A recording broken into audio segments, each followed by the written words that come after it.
Right అండి. కిషోర్ గారు, విపక్షాలు ప్రశ్నిస్తున్నట్టుగా మెయిన్ అంటే ప్రభుత్వం నుంచి కొన్ని పాజిటివ్ అంశాలు ఉన్నా కూడా నెగిటివ్ అంశాలే ఎక్కువగా ఈసారి గెలుపుని ప్రభావితం చేస్తాయన్న భయంలో బీఆర్ఎస్ ప్రభుత్వం ఉంది.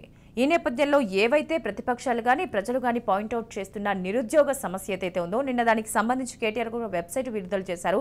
1,60,000కు పైగా ఉద్యోగాలు మేము ఇచ్చాం, మీరెవరైనా ఇచ్చారా అంటే, కేంద్రంలో అధికారంలో ఉన్నామని గొప్పలు చెప్పుకుంటున్న అక్కడ కూడా ఇన్ని ఉద్యోగాలు ఇచ్చారా అని ప్రశ్నిస్తున్నారు కేటీఆర్ గారు. మీరేమంటారు?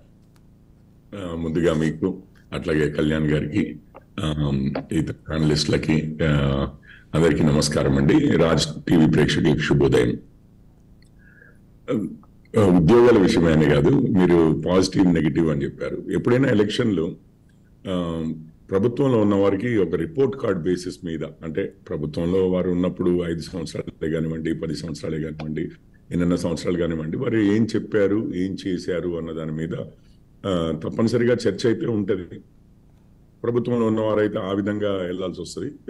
అదే ప్రతిపక్షాల్లో ఉన్నవారు ప్రభుత్వం ఏం చేయలేదు అన్న దాని మీద ఫోకస్ చేస్తారు. ప్రభుత్వంలో ఉన్నవారు మేము ఏమేం చేశాము అని చెప్పుకుంటారు. దాని తర్వాత ప్రతిపక్షంలో ఉన్నవారు మేము ఏం చేస్తాం, వీరి బదులు మాకెందుకు ఓటు వేయాలి, మేమేం ప్రత్యామ్నాయం ఇవ్వగలము, ప్రజల జీవితాల్లో మేమేమి పాజిటివ్గా ఇంపాక్ట్ చేయగలము, వారి జీవితాలను ఎట్లా మార్చగలము అన్న దాని మీద ప్రతిపక్షాలు మాట్లాడతాయి. అది సర్వసాధారణం అండి, దాని గురించి పెద్దగా మనం అనుకోవాల్సిన అవసరం లేదు.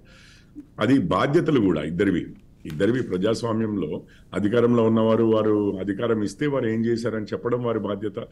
ప్రతిపక్షాల్లో కూడా వారి మీద, అధికారంలో ఉన్న వారి మీద కోపం వచ్చింది చేయబట్టి ఇక మాకే వేస్తారు అని కాకుండా, తామేం చేస్తారు, అధికారం ఇస్తే, ప్రజలు తమకు అధికారం ఇస్తే తామేం చేస్తారు అనేది చెప్పడం కూడా వారి బాధ్యత.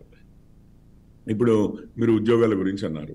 మీకు ఒక్కటే విషయం అండి, ప్రతి సంవత్సరం కూడా యూపీఎస్సి, స్టాఫ్ సెలక్షన్ కమిషనే కానివ్వండి, ఎస్ఎస్సి కానివ్వండి, రైల్వే రిక్రూట్మెంట్ బోర్డే కానివ్వండి, ఆర్ఆర్బిఐ కానివ్వండి, ఇట్లాంటివి ఎన్నో సంస్థలు మీకు ప్రతి సంవత్సరం కూడా పంక్చువల్గా టైం ప్రకారం పరీక్షలు నిర్వహిస్తూనే ఉంటాయి, రిక్రూట్మెంట్లు జరుగుతూనే ఉంటాయి.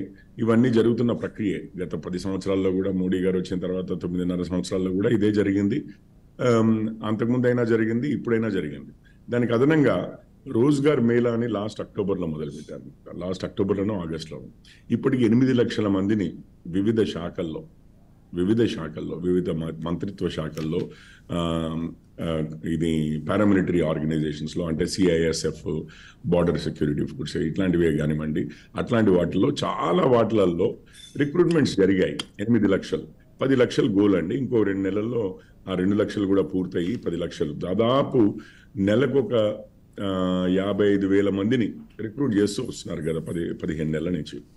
సో ఇప్పుడు చూడండి, అందులో ఒక్క డిపార్ట్మెంట్ నుంచి అయినా, ఒక్క పరీక్షలో అయినా, ఒక్క సెలక్షన్ ప్రాసెస్లో అయినా కానీ ఎప్పుడైనా మీరు న్యూస్ పేపర్లో అది అసలు ఈ జరుగుతున్నదన్న విషయం ఎంత సజావుగా జరిగింది అని అంటే, మరి కేటీఆర్ గారికి న్యూస్ పేపర్లో కూడా రాలేదు. కాకపోతే న్యూస్ పేపర్లో కూడా చదివి ఉండరు ఇంత జరిగిందని. ఎక్కడో చిన్న కాలం వచ్చి ఉంటుంది, ఇంతమందిని రిక్రూట్ చేశారని. అట్లాగే ఉంటుంది, సజావుగా జరిగినప్పుడు న్యూస్ ఉండదండి. ఏదైనా తప్పుగా జరిగినప్పుడే న్యూస్ అవుతుంది, అది హెడ్లైన్స్లో ఎక్కుతుంది. If it bleeds it leads అంటారు. ఎక్కడైతే రక్తపాతం ఉంటుందో అదే ఫస్ట్ ఐటమ్ అవుద్ది మనకి హెడ్లైన్ పేపర్లో అన్నట్లుగా. ఏదైనా తప్పిదం జరిగినప్పుడే, ఏదైనా స్కామ్ జరిగినప్పుడే, స్కాండల్ జరిగినప్పుడే అది ఫ్రంట్ పేజీల్లోకి వస్తుంది. మరి మన రాష్ట్రంలో మీరు చూడండి, టీఎస్పీఎస్సి అంతకుముందు పరీక్షలు నిర్వహించలేదా? ఏపీపీఎస్సీ అంటే ఎన్నోసార్లు నిర్వహించింది.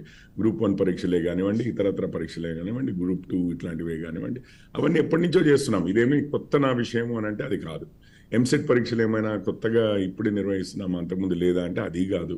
ఇట్లాంటివి ఎప్పటి నుంచో వస్తున్నాయి. బ్రిటిష్ కాలంలో నుంచి వస్తున్న పబ్లిక్ సర్వీస్ కమిషన్ ఎగ్జామ్స్ మన దగ్గరికి వచ్చేసరికి 10 సంవత్సరాల్లో ఒక్కటి గ్రూప్ 1 ఆఫీసర్ని సెలెక్ట్ చేయలేకపోయాము, ఒక పరీక్ష నిర్వహించలేకపోయాము. ఒక్కసారి టీఎస్పీఎస్సీ ఏదైతే అంతకుముందు నోటిఫికేషన్లు ఇస్తేనేమో కోర్టులలో ఆగిపోతాయి, లేదా కోర్టులో ఆగిపోకపోతేనేమో పేపర్లు లీక్ అవుతాయి. పేపర్లు లీక్ అయ్యి లీక్ అవ్వకుండా ఏమన్నా పరీక్షలు అయ్యాయి అని అంటేనేమో అదేదో లోపభూయిష్టంగా పరీక్ష నిర్వహణ జరిగిందని చెప్పి మళ్ళీ కోర్టుల్లో ఆగిపోతాయి.